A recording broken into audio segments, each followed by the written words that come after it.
प्रदीप कुमार बालमुखी जी, मंच पर उपस्थित हमारे तमाम समाज को अगुवाई देने वाले नेतागण, आप सबों को सबसे पहले हमारी ओर से जोहार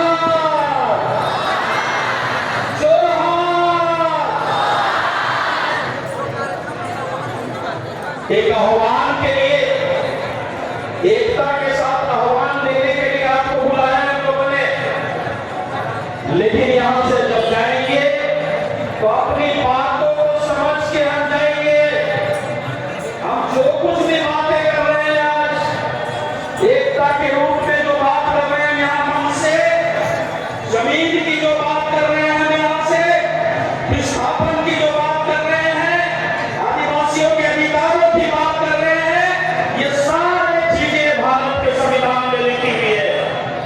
और भारत के संविधान में एक एक करके हमारी जमीन के बारे, जंगल के बारे, हमारी रूढ़िवादी समाज व्यवस्था के बारे, आदिवासियों के शासन के बारे एक एक करके बहुत विस्तृत तरीके से भारत के संविधान में इन अधिकारों को लिखा गया है। और इसीलिए हम आज जो बात कर रहे हैं वो संविधान की बात करने के लिए यहाँ पर आए हैं कि हमारे लिए जो संविधान में लिखा गया है उस संविधान का अनुपालन सुनिश्चित होना चाहिए।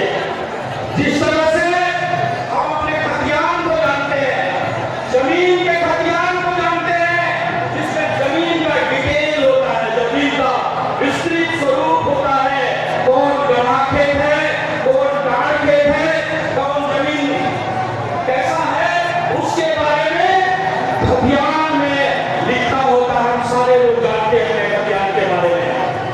हमारा संविधान भी देश को चलाने के लिए जो व्यवस्था है उसको हमारे संविधान में लिखा गया है। तो जिस तरह से हम खतियान को जानते हैं उसी तरह अपने संविधान को भी जानना पड़ेगा, क्योंकि संविधान में हमारी बातें लिखी गई हैं। आप एक किनारे से आप देखते चलिएगा तो आपको मिलेगा कि क्या क्या बातें लिखी गई हैं।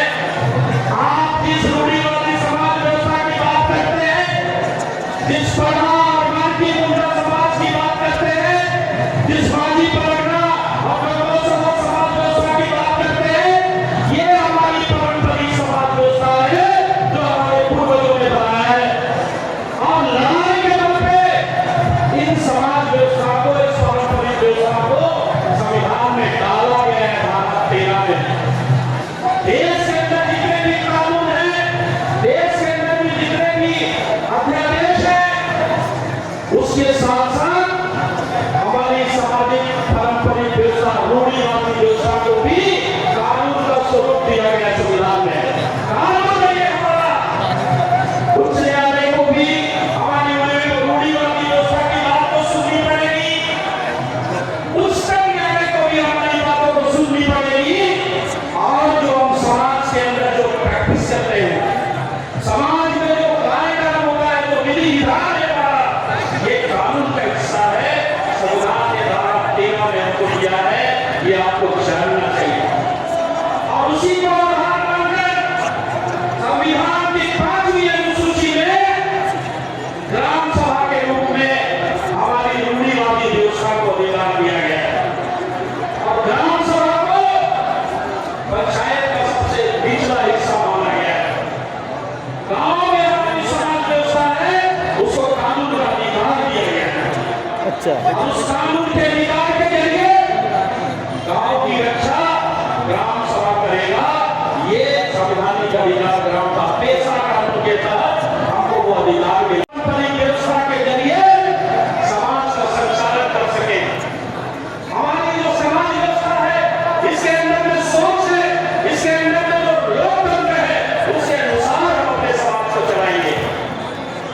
ये देश लोकतांत्रिक देश है, लेकिन हमारी जो पारंपरिक समाज व्यवस्था है, इससे बड़ा लोकतंत्र है हमारा।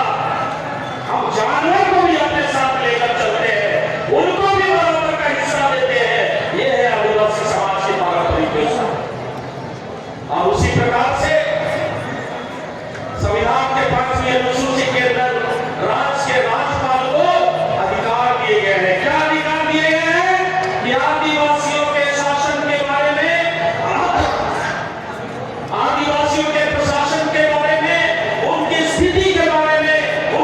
आर्थिक स्थिति के बारे में, उनकी सामाजिक स्थिति के बारे में राज्यपाल राष्ट्रपति को रिपोर्ट करेंगे। ये संविधान में लिखा हुआ है। मैं आज इस मंच से पूछना चाहता हूं, इतने साल बीत गए राज बने हुए, कितनी बार हमारे रिपोर्ट को केंद्र सरकार के पास भेजा गया है? दरकिनार किया गया है कि महुआ डाल में क्या हो रहा है। मैं अगर पूछूं राज्यपाल महोदय से कि महुआ डाल में जो घटनाएं हो रही है, उसका क्या उस रिपोर्ट में आपने शामिल किया कभी? जो घटनाएं खूंटी में हुई, पथलगड़ी को लेकर, पथलगड़ी के नाम पे हमारी पारंपरिक व्यवस्था को तोड़ने की कोशिश की गई, हजारों लोगों पर भूखंड में दर्ज किए गए। क्या उस रिपोर्ट को राज्यपाल ने अपनी रिपोर्ट में डाला है? इसी प्रकार आज के अलग अलग जगहों में जो परिस्थिति बन रही है, कहीं लोग भूख से मर रहे हैं, कहीं लोग पलायन कर रहे हैं। हमारे लोग महाराष्ट्र, चेन्नई, बेंगलोर और देश के बड़े बड़े शहरों में रोजगार की तलाश में जा रहे हैं। क्या उनकी बातों को, उनके आर्थिक सवालों को रखा गया महामहिम राज्यपाल की रिपोर्ट में? बेईमानी हो रही है यहाँ पे, संविधान का उल्लंघन हो रहा है यहाँ पे। राज्यपाल को जो अधिकार दिए गए, राज्यपाल ने बेईमानी की है यहाँ पे इस राज्य के लोगों के साथ में। हमारी बातों को छुपाया गया है, हमारी स्थिति को छुपाया गया है। केंद्र सरकार के पास जो दस्तावेज जाने थे वो नहीं गए आज तक। और आज इस राज्यपाल को इस आदिवासियों के शासन और प्रशासन की जिम्मेवारी दी गई, तो उस राज्यपाल ने क्या किया? आदिवासियों की चुनी हुई सरकार को गिराने की कोशिश की, उनको बदनाम करने की कोशिश की, उसका दुष्प्रचार करने की कोशिश की। ये आज संविधान का खुला खुला उल्लंघन हो रहा है। और आप आगे जब बढ़ेंगे तो संविधान के अंदर में हर सारी चीजें हैं जो आपको देखने की जरूरत है। हम आदिवासी हैं, हम लोकतंत्र के सबसे बड़े अनुयायी हैं और हम संविधान को सबसे अच्छी तरीके से मानते हैं। शासन और सत्ता में जो लोग, विशेषकर केंद्र सरकार में जो लोग बैठे हैं, ये लोग संविधान का मखान उड़ाकर और हमारे अधिकारों को हनन करने की कोशिश कर रहे हैं। साथियों, संविधान को जानिए, संविधान को मानिए और संविधान के अनुसार हम आगे बढ़ने की कोशिश करेंगे। यही हमारा हथियार है, यही हमारा सबसे बड़ी हमारी ताकत है कि हम संविधान के तहत जो हम अपनी मांगों को मानना चाहते हैं, ये हमारी मांगे संविधान के तहत उनको मिलनी चाहिए। तभी हमारा रूढ़िवादी समाज व्यवस्था, हमारी पारंपरिक समाज व्यवस्था बचेगी और हम संविधान के तहत देश से विकास के रास्ते पर आगे बढ़ सकेंगे। साथियों, इसीलिए आज समय है एकजुट होने का, इसलिए हम लोगों ने आप सबको को बुलाया है। यहाँ पर पूरे राज्य के जो आंदोलन से जुड़े हुए साथी उपस्थित है, कोयल कारोजन संगठन के लोग आए हैं, नेतृत्व फैली से लोग आए हैं, विस्थापन संगठन से लोग आए हैं, सामाजिक और सांस्कृतिक संगठन से लोग आए हैं। हम लोगों ने एकजुट करने की कोशिश की है। इस ताकत के जरिए हम अपने